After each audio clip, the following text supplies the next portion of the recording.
Bonsoir à toutes et à tous, je suis ravi de vous retrouver pour votre journal de ce jeudi 16 octobre. Voici les principales informations que nous allons développer. Un policier traîné sur une vingtaine de mètres hier après un contrôle routier qui a mal tourné. Le suspect a été identifié et interpellé cet après-midi à Paea après environ 24 heures de cavale. La commune de Faa prend ses précautions avant la saison des pluies et multiplie les curages de rivières et l'abattage d'arbres dangereux. Les zones de Tavararo ou encore de Piafao à forte densité de population en bord de ruisseaux ont été identifiées. Passe d'armes aujourd'hui entre le Tapura et le Tavini à l'Assemblée sur la création d'un programme d'éducation politique et citoyenne sur les options de décolonisation. Le sujet a été porté devant l'ONU. Tepuaro Iterithei, représentante du Tapura Huiratira à l'Assemblée de Polynésie, a dénoncé ce projet. Elle nous dira pourquoi. Durant notre interview, il sera aussi question de politique nationale. L'allaitement renforce le système immunitaire des enfants, mais il prévient aussi les mamans d'éventuels risques de cancer du sein. En cette semaine de l'allaitement et en ce mois d'octobre rose, on vous en dira davantage. Le Salon du Livre a ouvert ses portes ce jeudi sur l'esplanade basse de la place Toata. L'événement rassemble les auteurs et les éditeurs jusqu'à dimanche.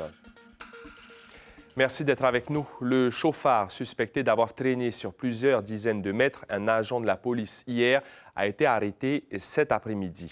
Les policiers connaissaient son identité, mais il se cachait jusqu'à aujourd'hui 15 heures.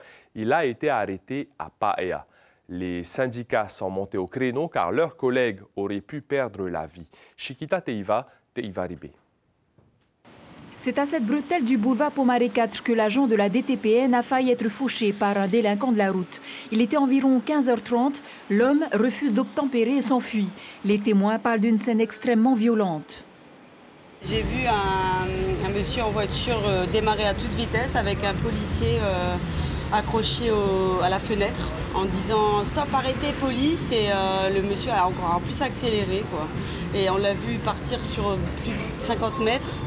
Et il a lâché la voiture, le policier, quoi, et voilà. Ça vous a choqué? Ah, mais complètement. Je me suis crue dans un film. Pour les syndicats, ce comportement confirme une montée en puissance de la délinquance. Les policiers ne cachent pas leur colère. Très encouragé par rapport à ce qui s'est passé, par rapport au fait gravissime qui aurait pu être dramatique. Comme je vous le disais, le collègue aurait pu perdre la vie. Et dans l'individu, dans son comportement insouciant et irresponsable, quand il a pris la fuite, il faut savoir que les faits se sont passés un mercredi après-midi, donc quand les écoles sont fermées, et il y a du monde en ville, il aurait pu très bien faucher une maman avec son petit enfant au moment de prendre la fuite. Ça fait déjà plusieurs années que l'on dénonce. Aujourd'hui, on est arrivé à un stade où ça devient inquiétant. Ce qui est arrivé à notre collègue et que l'on déplore, parce qu'aujourd'hui, c'est des blessures légères. Mais demain, on aura certainement un flic qui va tomber par terre. Je pense que la cause de toutes ces violences-là, ça vient de l'ICE. L'agent, toujours en état de choc, est hors de danger. Quant à l'individu dont l'identité est défavorablement connue des services de police, il est activement recherché. Et la procureure de la République a communiqué en début de soirée, le suspect a bel et bien été arrêté à Paea cet après-midi. À l'approche de la saison des pluies, dans la commune de Faa, où la densité démographique est très importante, les équipes techniques communales visitent et nettoient ces derniers jours les zones sensibles qui pourraient être exposées en cas de fortes précipitations. Juan Potoru et Marcel Bono ont suivi les opérations du jour. Les agents de la commune de Faa s'activent pour répertorier et nettoyer les zones propices aux inondations. Les rivières de Piafao, de Tavararo, de Papeaua sont inspectées. Rien ne doit obstruer l'écoulement des eaux fluviales. Depuis plus de 10 ans, nous avons mis des actions de prévention en amont des grosses pluies. L'année dernière, par exemple, nous avons eu une inondation sur Piafao. Voilà, il y a un défaut de construction sur la rivière qu'il faut améliorer. Un enrochement serait bien. Donc voilà, nous remarquons depuis ces années l'amélioration et la sécurité de la population en fait. Autre aspect du plan de prévention et de sécurisation de la commune, le repérage des arbres potentiellement dangereux, comme cet eucalyptus qui penche dans le mauvais sens. Quand on voit cet arbre, c'est vrai qu'il y a un gros risque quand même de chute. Et il faut surtout l'élaguer pour alléger un peu le tronc, qu'il n'y ait pas de risque de chute. Il y a plusieurs zones comme ça? Oui, il y a d'autres zones dans la commune de Faa qu'on va devoir aussi aller élaguer. Pour faciliter l'écoulement des rivières, le chenal à proximité de l'aéroport de Tetifa'a est régulièrement curé toute l'année. Un travail coordonné avec le pays et l'État. Les années passées où nous avons vécu des inondations énormes sur tout le littoral, voilà, beaucoup de familles étaient dans la détresse et ça on ne veut plus le voir à Fa'a, donc c'est pour ça que ces travaux sont engagés. Depuis près de 10 ans, la commune de Fa'a a réduit les risques d'inondation dans les quartiers proches des rivières, mais la vigilance est de mise. Des travaux de curage et de nettoyage sont encore prévus dans des zones sensibles en attendant les périodes de fortes pluies pour les mois de décembre et janvier prochains.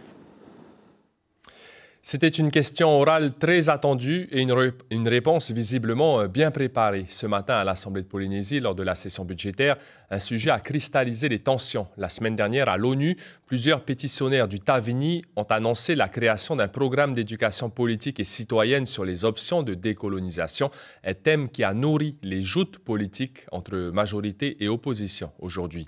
Suliane Favnek, Jérôme Lee.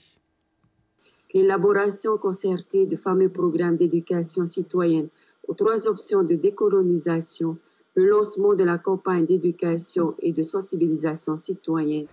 Des mots prononcés à la tribune de l'ONU et aussitôt, la polémique éclate. Devant la 4e commission, une pétitionnaire du Tavini évoque un programme d'éducation politique en Polynésie. Pour le Tapura, le risque est clair, transformer l'école en outil de propagande. Face à la polémique, le ministre de l'Éducation clarifie sa position. Son message est simple, l'école reste neutre et les programmes sont appliqués dans le cadre officiel. Je suis en poste pour faire appliquer les programmes au sens ministériel du terme et non pas dans le cadre de la décolonisation. Ça n'a rien à voir.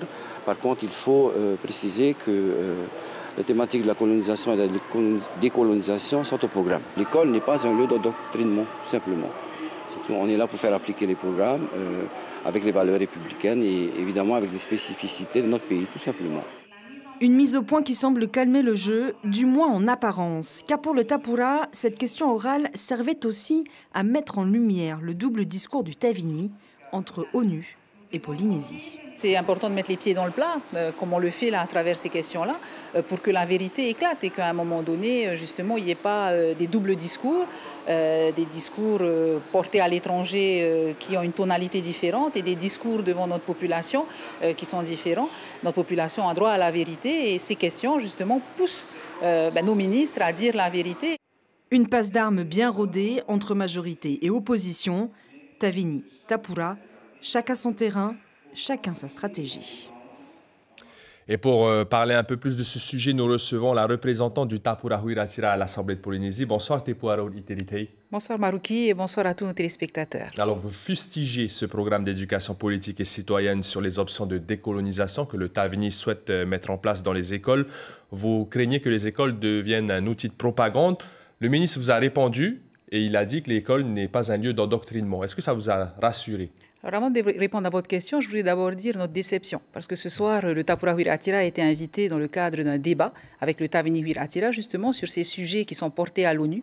Et donc c'est dommage qu'ici, on ne vienne pas assumer les propos qu'on tient à l'étranger. Le débat regard croisé, effectivement, nous avions invité Oscar Temaru, le président du Tavini Huiraatira, qui a refusé de venir débattre en face de vous. Effectivement. Je tenais à le préciser, à dire notre déception, mais bon. Donc pour répondre à votre question, effectivement, ce qui a motivé notre question, c'est ce que nous avons entendu justement à l'ONU, porté par plusieurs pétitionnaires qui parlaient justement d'un programme d'éducation pour la décolonisation, enfin pour choisir les options de décolonisation, pour être précis. Et effectivement, lorsqu'on entend la réponse du ministre, le ministre dit bien que l'école n'est pas un lieu de politique et surtout pas de propagande. Et là, effectivement, je remercie le ministre dans sa réponse. Il précise bien qu'effectivement, tous ces sujets sont déjà dans les programmes scolaires, que ce soit le fait nucléaire, que ce soit la colonisation et la décolonisation. Et effectivement, ces sujets ont été mis dans les programmes scolaires dès 2016 par le Tapura Huiraatira. Or, devant l'ONU, ils vont prétendre qu'en Polynésie, on cache à nos enfants l'histoire, qu'on ne veut pas dire à nos enfants ce qui s'est passé avec les essais nucléaires, etc. Et justement, font passer la France et les autonomistes pour des menteurs. Donc, pour vous, ils vont mentir à l'ONU. Pour vous, le Tavini va mentir à l'ONU. Mais clairement, puisque là-bas, ils disent une version que vous venez d'entendre dans votre reportage, portée par leurs pétitionnaires. Et lorsqu'on leur pose la question ici, qu'on leur demande d'assumer leurs propos devant les Polynésiens, eh bien, ils ne veulent pas l'assumer. Je pense que l'absence de ce soir est un élément supplémentaire qui vient nous montrer justement qu'il y a réellement un double discours et un discours mensonger à l'ONU. Raison de plus pour vous, les autonomistes, d'aller chaque année à l'ONU pour participer à cette 4e commission. Le nouveau gouvernement Le Cornu, Te Puarauri Teritei, a choisi de nommer Naïma Mouchou aux Outre-mer à la place de Manuel Valls, qui a beaucoup œuvré, notamment dans le dossier calédonien. Est-ce que pour vous, c'est un retour à la case départ sur toutes les promesses qui ont été faites pour la Polynésie? Alors pour l'instant, on ne le sait pas encore parce qu'effectivement, il nous faut rencontrer cette nouvelle ministre qui est, il faut le dire, une inconnue pour nous. Alors on espère qu'elle connaît un petit peu les Outre-mer quand même. Il y a plusieurs élus d'Outre-mer qui ont contesté un petit peu cette nomination parce qu'il s'agit effectivement d'une personne qui n'est pas connue des Outre-mer et qui ne connaît pas les Outre-mer. Pour nous, c'est compliqué parce qu'on avait effectivement des discussions avec Manuel Valls et des conventions en cours et des projets, justement. Aujourd'hui, il faut voir si elle va être dans la continuité, c'est ce que nous espérons, parce que tous ces remaniements ministériels, ce sont des pertes de temps pour la Polynésie et pour les projets de notre pays. Les motions de censure ne sont pas passées aujourd'hui. Par contre, le retrait de la réforme des retraites en France a été acté, d'après le Premier ministre, donc ils ne vont plus l'étudier jusqu'en 2028. Est-ce que vous pensez que les compensations liées à ce retrait de la réforme des retraites vont impacter le budget outre-mer rapidement? Alors, évidemment, il va y avoir des coupes, forcément, et c'est annoncé déjà, puisqu'il faut faire des économies. La France a une dette abyssale, on l'entend tous les jours aux informations. Et effectivement, hélas, on pourra craindre pour la Polynésie des coupes également budgétaires. On compte sur nos parlementaires, que ce soit nos sénateurs et nos députés, pour être ensemble justement et se battre pour limiter les dégâts en ce qui concerne les coupes qui vont nous toucher la Polynésie. Merci beaucoup, Te Puarauri Teritei, pour vos réponses ce soir. Je rappelle que vous êtes contre le programme d'éducation politique et citoyenne sur les options de décolonisation porté par le Tavini et évoqué notamment à New York devant l'ONU. Merci beaucoup. Merci à vous. C'est la semaine mondiale de l'allaitement. À cette occasion, la Maison de l'enfance de Fa'a rappelle l'importance de ce geste naturel pour fortifier le système immunitaire de son enfant, mais aussi pour prévenir d'un cancer du sein chez la mère. Les précisions avec Melissa Chong et Dylan Fels. Haruhiro, 18 mois, est nourri au sein depuis sa première minute de vie. Sa maman, Mihitwa, a choisi l'allaitement pour l'aspect nutritif du lait maternel, mais pas seulement. J'ai discuté avec différents professionnels aussi par rapport à ce sujet où l'allaitement est vraiment que bénéfique, non seulement pour l'enfant mais également pour la maman qui crée des nutriments, on va dire, et qui est très efficace quand, je ne vais pas dire, tu ne peux pas attraper le cancer du sein, mais ça contribue à pouvoir être protégé, on va dire. 20 000 décès dus au cancer du sein seraient évités chaque année grâce à l'allaitement prolongé, selon l'Organisation mondiale de la santé. Pour Barbara, maman de Alena, 8 mois, le choix du Titi Mama était une évidence. J'adore le principe que l'allaitement va s'adapter vraiment au bébé et à ses besoins. Et au niveau de l'impact sur la santé, c'est quand même primordial de pouvoir baisser le taux de cancer du sein chez la femme. Moi, j'ai pris pendant longtemps la pilule. Donc, du coup, c'est quand même un argument important de se dire ça va diminuer le risque. Les mamans ne sont pas forcément au courant de ce bienfait de l'allaitement. Donc, j'avoue que nous, en faisant des préparations à la naissance, on essaie de les sensibiliser là-dessus. Avec l'association Teora, pareil, on parle aussi un peu des avantages, des bienfaits de l'allaitement maternel. Mais effectivement, c'est une notion qui n'est pas encore vraiment répandue, en fait. Et quand l'allaitement nécessite un accompagnement, les 28 bénévoles de la ligne d'écoute Allo Titi Mama apportent soutien et conseils, même à distance. Au bout d'un an, là, on a plus de 120 appels et puis c'est vraiment chouette. On touche aussi tous les archipels. On a eu des appels des Marquises, des Australes, les Tuamotu, c'est vraiment pour tout le monde. La semaine de l'allaitement se poursuit avec une grande tétée organisée ce samedi 18 octobre dans la nef de l'hôpital du Taoné. 8 élèves en hôtellerie sont actuellement en Australie, dans la ville de Brisbane, où ils travaillent dans 2 grands hôtels 5 étoiles dans le cadre d'un stage de 3 semaines. Une expérience professionnelle grandeur nature dans un pays étranger qui plus est. Ils exercent ainsi leur anglais essentiel lorsque l'on travaille au service des touristes. Ce déplacement est mis en place par le campus des métiers et des qualifications du Pacifique qui a pour but de valoriser la filière hôtellerie, restauration et tourisme. Le 25e Salon du Livre a ouvert ses portes aujourd'hui sur l'esplanade basse de la place Toata, l'occasion pour les passionnés de littérature, que ce soit sur support papier ou numérique, de rencontrer les éditeurs, les auteurs et d'autres passionnés comme eux. Plusieurs stands sont installés pour stimuler la curiosité des visiteurs, des lecteurs. Mélissa Chang était sur place tout à l'heure. L'intérêt, Mélissa, c'est bel et bien de promouvoir la lecture. Inciter à lire et partager des histoires, c'est tout l'objet de cette 25e édition du Salon du Livre. Alors il faut savoir qu'il y a 25 ans, seulement 3000 personnes s'étaient présentées à cette première édition et aujourd'hui ils sont quelques 8000. Pour en parler, je suis avec Heirani Sauter, animateur sur le Salon du Livre. Heirani, quelles sont les nouveautés cette année? Alors les nouveautés, parmi les nouveautés, tu as donc Charlie Tangaro avec La créature des abysses, donc, qui est un livre jeunesse, qui est, on le présente comme le nouveau Percy Jackson, Maori. Tu as aussi Heirani qui a été aux éditions Aérepo, qui est un roman historique. Tu as Le Pacte des baleines, qui est la suite de La baleine tatouée de Witi Hihimaera. Donc voilà, tu as tout ça comme nouveauté. Il y a le Russell Soaba, Drôle d'oiseau aussi. Voilà, c'est un petit exemple, c'est une petite sélection parmi les nouveautés qui sont publiées cette année. Le Salon du Livre, c'est aussi beaucoup d'ateliers. Qu'est-ce qu'on peut retrouver comme atelier? Alors, tu vas avoir différents ateliers. Tu vas avoir un atelier des ateliers de collage, de découpage pour les plus jeunes, puisque c'était les scolaires qui étaient là aujourd'hui et qui seront encore là demain. Tu vas avoir aussi des rencontres avec, je crois qu'il y a un petit jeu qui est organisé par un des invités qui s'appelle Jean-Hugo Pell et qui écrit des polars. Du coup, il a créé une petite activité, il est resté très mystérieux dessus. Donc, il aura quelques petites interventions comme ça. Tu as aussi des auteurs qui vont intervenir pour parler de leur travail et voilà, inviter les gens à apprendre le métier d'auteur, d'écrivain, et s'ils veulent se mettre à la lecture, go.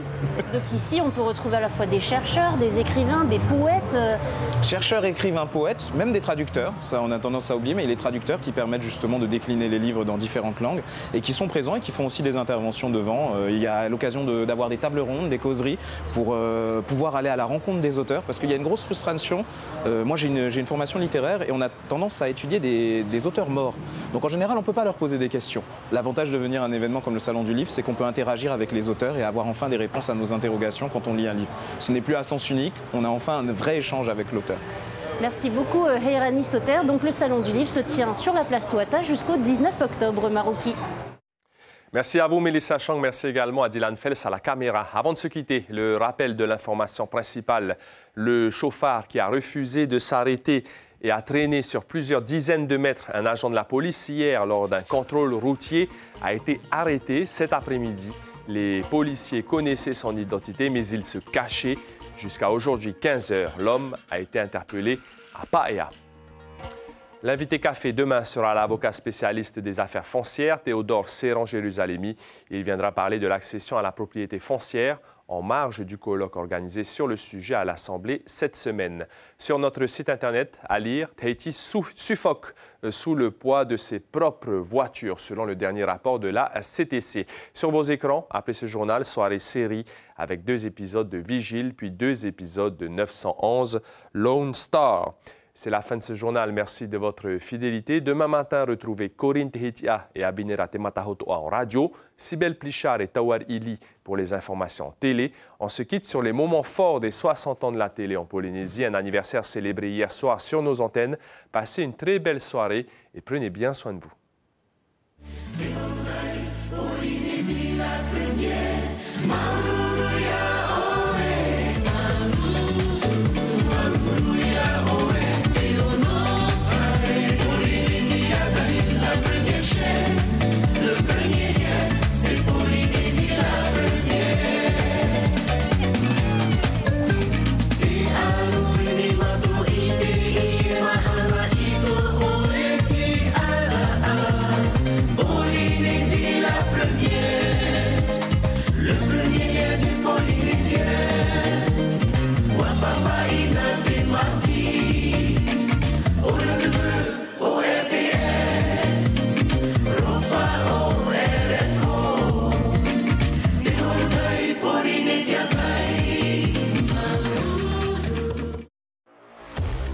Retrouvez toute l'info sur WhatsApp en scannant notre QR code.